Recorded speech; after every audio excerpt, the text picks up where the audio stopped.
Hey friend, in this video, I'm going to share with you 2 things that I promise will accelerate your mixing. Whether you're just getting started or maybe you've been mixing for a while but you kind of feel like you've hit a plateau and you're just not sure. These 2 things have always taken me to the next level. They're arguably way too simple and they're arguably kind of stupid whenever you hear them, but I promise you they will help you on your mixing journey. So number 1 is literally EQ as much as you possibly can, like as often as you can. Sorry, not as much as you can, as often as you can, because EQ is probably the most important factor when it comes to diving into a mix. You know, everything's tuned, everything's been edited really, really well, and you get in there, and if you're still unclear on, hey, should I make this darker or make this brighter within the mix, and you're not really sure what you want or what it should sound like, you're just gonna get stuck in this circle where you're EQing forever. And I get it. Like, I was there. There were so many times I would EQ something and then completely rip it off and then try to EQ it again. And so, man, just EQ a lot. And I'm gonna show you a tip real quick that really helped me find problem areas within my mix and then go and solve them.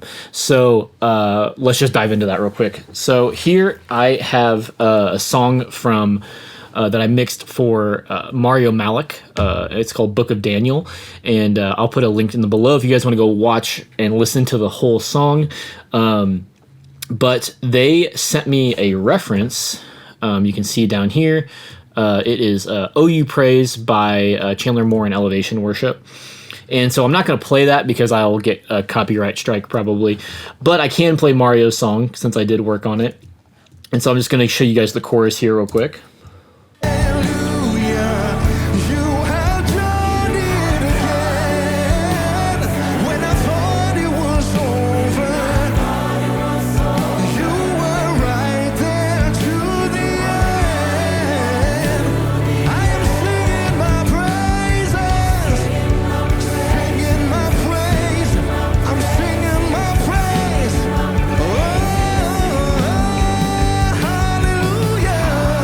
So super cool song, super anointed team. I'm still working on the rest of the album, so be on the lookout for that. He's going to release, I think, like 8 more songs. So yeah, it's going to be awesome. Anyways, back to it. So what I would do is I would take the reference that either the artist sent me, or if you're just trying to get better at mixing and you're choosing your own references, bring it in to your DAW. And there's 2 things that you can do. Is what I suggest you start doing if you want to get better at EQ is I would listen to the reference, and I would just sit there and sulk in it, like literally listen to it for about at least a minute or 30 seconds to a minute at least in the biggest section. Listen to where the low end is. Listen to where the mid range is. Listen to where the top end is. What's in the top end. And what's cool about this is when you bring it into your DAW like this, you can then take an EQ or like a multi-band, limiter, or like Pro MB or something like that, and then you can like solo these bands. So you can listen to this band here, and then you can just wave it around, and then just literally listen. Hey, what's in there? Is there any bass in that area? Is there any kick? Where are the vocals really sitting in the top end? Are they sitting more in the 4 to 5K? Are they sitting more in the 8K? Are they sitting a lot in the 10K range? Literally go through the reference of like a pro mixed song that you really love, that you love the sound of, that like, man, I would love my mix to sound like that. Go through that, listen to it, and then open up your mix, hit play, and take that same EQ, or a different one, doesn't really matter, and just try to EQ your master to sound like the reference. And once you start moving things around, maybe you added more low end, maybe you took some 1K out, maybe like for me, one of my biggest issues was I had too much like 5 to 7K in a lot of my mixes, and it kind of just made it sound plasticky. I don't know if that's the right word, but I would find a lot that I'd be pulling this down, right? And and then I would A B it until I got it close, right? And then you can then look at this EQ and it shows you your problem areas. So then you can take this EQ, hit the EQ that you just did on your mix, hit these little listen areas and see what's in there, go back to the other mix, see what's in your reference mix, see what's in there, and then you can compare and contrast, and it's going to open up your mind to what a lot of pro mixers choose to put in those areas, and maybe where you're putting too much of something or too little of something. So just for me being vulnerable, I already told you guys about the 5 to 7K range, but a big problem for me in a lot of my mixes that literally anytime I talk to someone who I thought was better than me or someone who was just listening to one of my mixes, so I get some notes, they would tell me, hey, you're missing your mids. Like there's like nothing in between like 200 and like 1K. Or there is, but it's just not nearly enough, and your mix sounds empty and it feels scooped, has that scooped feel, right? And you need those guitars, those keys, the bass guitar to really, the synths to like fill in that area. And if you don't have that, your mix is just gonna there's gonna be something wrong with it, and it's not gonna feel full, right? Because that's where a lot of the fullness comes.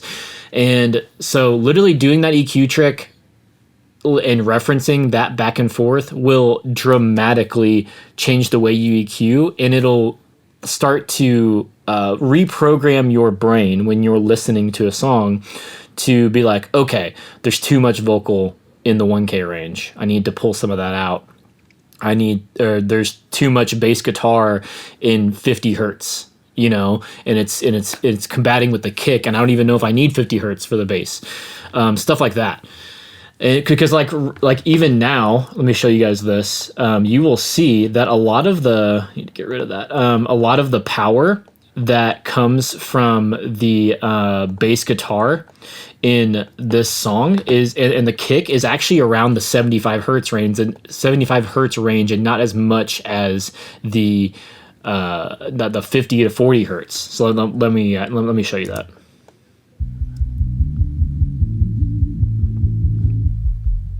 See how there's some beefiness there, but when I pull it here, that bass is just filling out that area. And you can really feel the power of the kick around that 70 hertz range. And so it's just stuff like that. Like you would never know that if you didn't listen to it. So reference with your EQ, do this trick. It's not fun because it starts to reveal areas in your mix that aren't very good. And I'll say that I'll be the first to say that like it's humbling, right? It's really humbling, even for me who I've been mixing for a while, and I'll pull up a reference and I'll be like, oh man, I'm like way off, and that's okay. It's okay to be way off, because now you can bring it back in and get it to that area. All right, number 2 is, this is so simple, mix more. So, and I don't mean just like mixing the same song over and over again.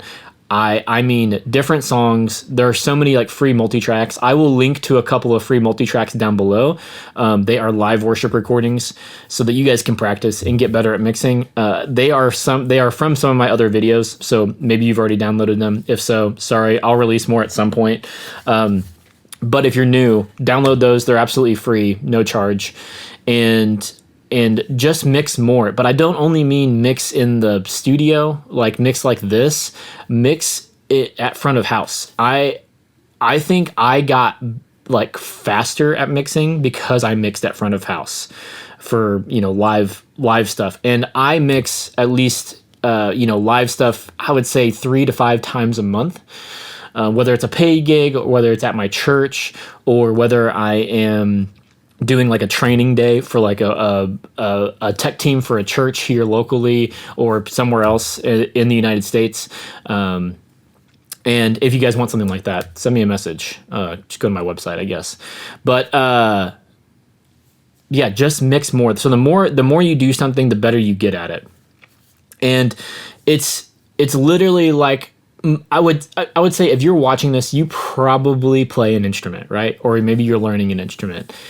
And I can't, like, how obvious is it when you play the same thing over and over again you get so good at it, and you just get so like the repetitive nature of doing it over and over again, it becomes like it's like this like unconscious thing, like it's now subconsciously there. Like you could play that song or that line in your sleep, and this it's not much different from mixing. So it's you just got to mix more.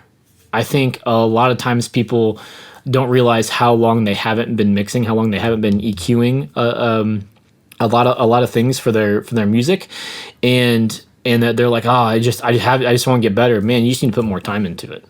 You need to put more time into it, review what you did, and again, use the trick number one, or the one thing. The first thing I said was, all the EQing and everything. It will dramatically change. Like if those two things, like if you're plateaued or if you're brand new, those two things, I'm telling you, are going to accelerate your mixing like crazy. Because yeah, it's just the repetitive nature of it. It's like going to the gym, right? Eventually, when you go to the gym, okay, and I've been working out pretty consistently for like a few years now. I started out benching like 135, right? And I had some prior like I've never really been out of shape or anything, so I could just I could bench 135, but it was a struggle. It was really, really hard, and now I'm way past that, and it's just because of the consistency. Because I went in there week in and week out.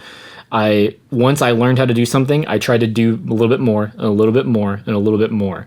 And once you start to have that, what they call progressive overload mentality, when it comes to learning anything or working out or learning mixing or an instrument, you'll just gradually get better. And all of a sudden, you're going to look back from a year from now, and you're going to be like, holy crap, I have come so far. But whenever you're trying to like binge watch YouTube videos, you're not really doing yourself any favor. You need to take what you learned today. So say the EQ thing I talked about in the first part of the video. Take that and go do it right now. Go try it right now. Don't go watch another video. Try it right now. Get better today. And make that a part of like your habitual way of mixing, because once you do that, man, it's just going to get better. I promise. That's all for this video.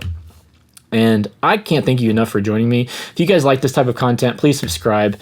Again, there's free multi-tracks down below and a link to Mario's song if you guys want to check that out. In case you didn't get the picture, I don't think I explained, I mostly talk about worship production, worship music. I just have a heart for it. That's all I mix anymore. And I want to help you guys do the exact same thing. So I love you. Jesus loves you. And I'll see you on the next video.